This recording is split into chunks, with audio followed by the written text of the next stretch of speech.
আজকে আমাদের ডে 4 এবং ট্রিপের এন্ড দিন। তো আমরা কালকে রাতে ডিনার করে শুয়েছি, তারপরে তার কন্টিনিউ করিনি।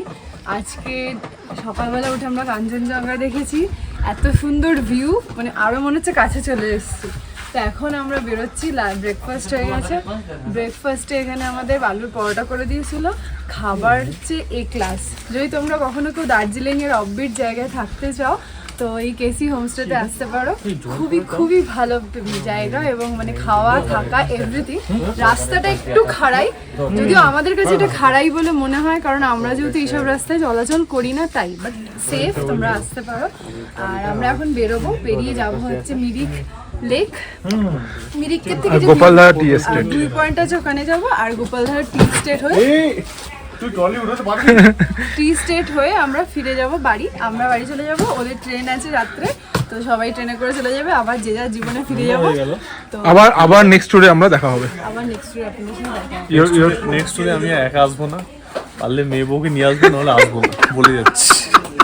পারলে, পয়েন্ট টু বি নোটেড, পারলে। Okay, good bye from KC homestay. এই খালের রাস্তায় উঠে চলে এলাম। রাস্তাটা অত্যন্ত সুন্দর, যতটাই খারাপ। এবার এখন আমরা আবার এখান দিয়ে যাবো। সুন্দর ফুলের গাছ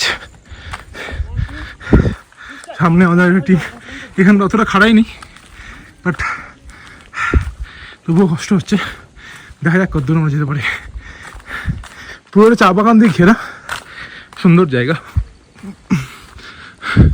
আকাশটা নীল, এইটা পুরো সামনে চায়ের ক্ষেত, সামনেও চায়ের ক্ষেত। এটা মোটামুটি সমতল, কিন্তু আবার খাড়াই রাস্তা আছে সামনে। আমাদের চলার পথে একটা পাহাড়ি ঝর্ণা পাওয়া গেছে। এই উৎস জানা নেই, বাট ভালোই ঝর্ণা। এটাই আমার রাত থেকে আবার শুনতে পাচ্ছি না। সামনে দেখছি আমাদের রিসের চ্যাম্প হাঁটছে, সে উঠে গেছে। কি সুন্দর পরিবেশ, এনার্জি ফাইড। দেখা যাক, গাড়ি চলে এসছে। আমরা অনেকটা হেঁটে উঠলাম অলমোস্ট। এই হচ্ছে পুরো ভ্যালিটা, খুব সুন্দর লাগছে ভ্যালিটা। মেঘ আস্তে আস্তে নিচের দিকে নেমে আসছে, সবাই উঠছে এখন গাড়িতে। Trekking complete. বেটু, সুন্দর রাস্তা। আমার গাড়িতে উঠে গেছি, এখন আমরা চলছি উদ্দেশ্যে।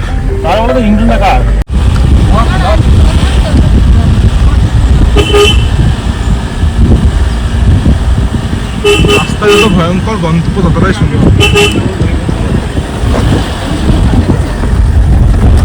বাপরে, দিকে চায়ের বাগান আর মধ্যখান দিয়ে রাস্তা। মধ্যখানে অঙ্কিতা ছিল ফটো। আর এদিকে পুরো টি ভ্যালি, পাইন গাছ।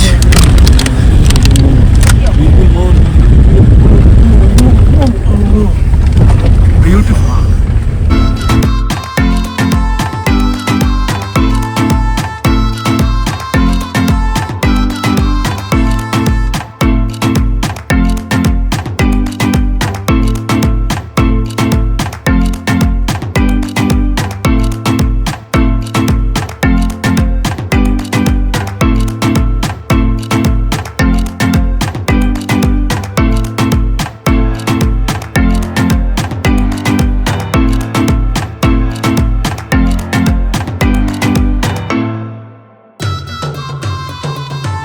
ये है नेपाल का बॉर्डर, नेपालेर बॉर्डर পশুপতি ফটক। কিন্তু প্রচুর বৃষ্টি, যার জন্য নামতে পারলাম না। তো এখানে ছোট মার্কেট আছে, পশুপতি মার্কেট বলে এটাকে। তো এখান দিয়ে এন্ট্রি আছে। এখানে একটা ছোট মার্কেট টাইপের আছে, সুন্দর একটা মার্কেট। হ্যাঁ, সুন্দর মার্কেট। বৃষ্টি পড়ছে তো নামতে পারলাম না। সামনে আপনি বুঝতে পারবেন, আপনারা সামনে কতটা বৃষ্টি পড়ছে। ভালো জায়গায় বৃষ্টি হচ্ছে পাইন ফরেস্টের মধ্যে। এখানে কিছু মার্কেট আছে, খাবারের দোকানও আছে। বলেছে এই ট্রিপে বাইরে মুষলধারে বৃষ্টি হচ্ছে। ভেতরে সুন্দর গান চলছে।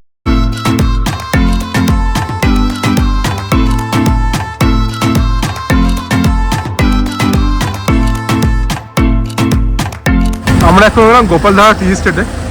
এটা one of the largest T state. এখানে খুব সুন্দর ওয়েদার, পিছনে পাইন ফরেস্ট, এখানে চা বাগান দিয়ে ঘেরা, সুন্দর লাগছে।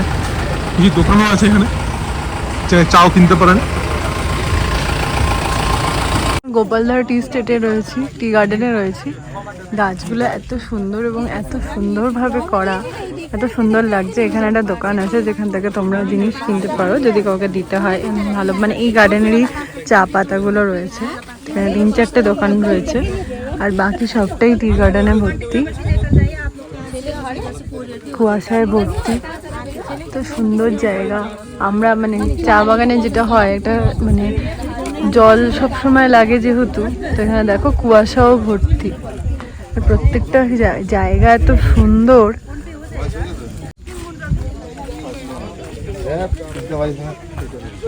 ভেতরে যাওয়া যাবে না, তোমাদের সেখান থেকেই দেখতে হবে, কারণ ভেতরে ঢুকতে দেয় না। আমি এখানে যেসব রাস্তাগুলো রয়েছে সেগুলো থেকে ভেতরে যাওয়া যাচ্ছে না। এখানে বিক্রি হচ্ছে চা পাতা। में मिल जाएगा ग्रीन टी, এটা গ্রিন টি। और देख के लगेगा ग्रीन टी पीते नहीं फिर भी ज्यादा तो ये लेमन टी इसमें ले सकते हैं।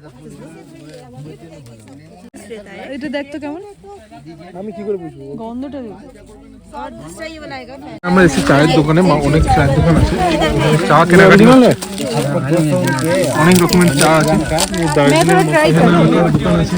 আমাদের পিছনে টি স্টেট, প্রচুর বড় টি স্টেট। এখানে একটাই ঢোকার জায়গা, বাট প্রচুর বড় টি স্টেট, হিউজ। বিভিন্ন রকম টি স্টেট আছে, দারুণ লাগে। আমাদের এখানে নতুন জিনিস কেনা হলো, খুব সুন্দর লাগে, ম্যাচিং জামার সাথে। Very good, very good, very good. এখানে চায়ের দোকান, এখানে অনেক কিছু আছে। এখানে ইনিও কিনছিলেন চা। চাটা নেই 100 টাকা দিয়ে। এর আরো অনেক কিছু জিনিস। কনস্ট্যান্ট বৃষ্টি হয়ে যাচ্ছে। টি স্টেটটা খুবই সুন্দর, গোপালধারা টি স্টেট।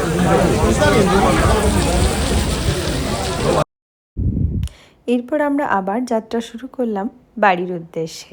এই জায়গাগুলো, রাস্তাগুলো ছেড়ে আসতে তো মন চায় না, কিন্তু কিছু করার নেই। আমাদের সবাইকেই যে যার নিজের জীবনে ফিরতে হবে। এই 4 দিনের বিরতি আমাদের অক্সিজেন যোগায় নেক্সট জীবনটাকে ভালো করে কাটানোর জন্য। যে কদিন আবার না ঘুরতে যাওয়া হয় ততদিন যেন আমাদের কাছে এই স্মৃতিটা খুব সুন্দর করে থাকে। তো দেখো এখানে রাস্তাগুলো, চা বাগানগুলো পেরিয়ে আমরা শিলিগুড়ি শহরের দিকে ঢুকে পড়েছি। উপর থেকে যে শহরটাকে দেখা গেল সেটা হচ্ছে শিলিগুড়ি শহর। তো এইবার রাস্তা দিয়ে আস্তে আস্তে আমরা এটাই আলোচনা করছিলাম যে আবার কবে নতুন ট্রিপ করব। তো এখানে সুন্দর আকাশ ছিল, মানে একটুও বৃষ্টি হয়নি আমরা যখন আসছিলাম। তো তার আগে আমরা যখন গোপালধারার টি স্টেটে ছিলাম সেখানে বৃষ্টি হচ্ছিল, কিন্তু শিলিগুড়ি শহরে কোনো বৃষ্টি নেই, তাই আমাদের রাস্তায় কোনো রকম জল টলও দেখতে পাইনি। তো আমরা খুব ভালোভাবে সুন্দর দৃশ্য দেখতে দেখতে বাড়ি ফিরছি। ঠিকই মন খারাপ সবার, তাই আমরা ভাবলাম যে এরপরে যেখানে যাব সেটার জন্য খুব তাড়াতাড়ি প্ল্যান করা হয়, বাট বললেই তো আর হয় না, কারণ সবার ছুটি আর নিয়ে একসাথে আসাটাও একটু সমস্যার হয়ে যায়। তাই এখানে দেখো আসতেই একটা চা বাগান পরে শিলিগুড়িতে ঢুকতে, সেটা পেরিয়েও আমরা চলে এসেছি। তো এভাবেই আমাদের ট্রিপটা শেষ করেছিলাম। আর তারপরে ওরাও ওদের গাড়ি ধরে বাড়ি চলে গেছে আর আমরাও আমাদের বাড়িতে চলে এসেছি এবং নতুন একইভাবে আবার সেই জীবনযাত্রা শুরু করেছি। আশা করি তোমাদের এই ব্লগ ভিডিওটি ভালো লাগবে এবং আমাদের ট্যুরের সমস্ত দিনগুলো তোমরা নিশ্চয়ই এনজয় করেছো। যদি ভালো লেগে থাকে please do like, share and subscribe my channel. Thank you, by.